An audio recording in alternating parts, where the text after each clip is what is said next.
the older generation, this is the iPad Air, the old one, the 10.5 inch display, and then this is the 10.2 inch 7th generation iPad. Okay.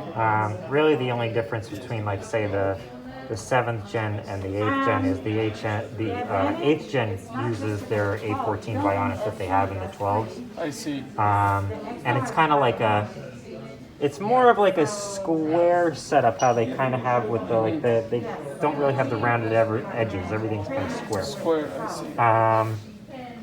It's mainly the processor, though, between the difference in the display. Okay, so the processor is improved in the 8th.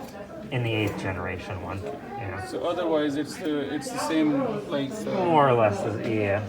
I mean, like, small improvements in, like, the camera, but I know a lot of people don't use the camera on the tablet.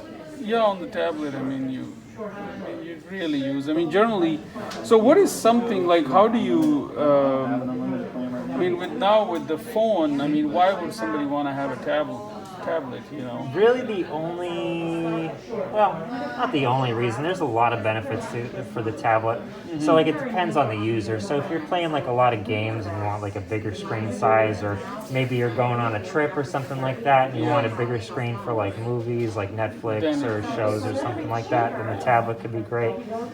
Some people even use the tablets for, like, from a business perspective too, because you can hook the keyboards up to them and stuff. Right. So you can use, like, Microsoft Word or, like, Excel or stuff like that. That's awesome.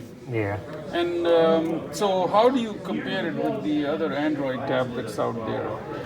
So, to be honest, as far as tablets go, personal opinion, I think that iPads are the best tablets. iPads are the best. I don't think Samsung comes close in terms of, like, how the tablet functions or just, like, overall reliability. It's just the reliability is the key. Yeah. Is the key. Perfect.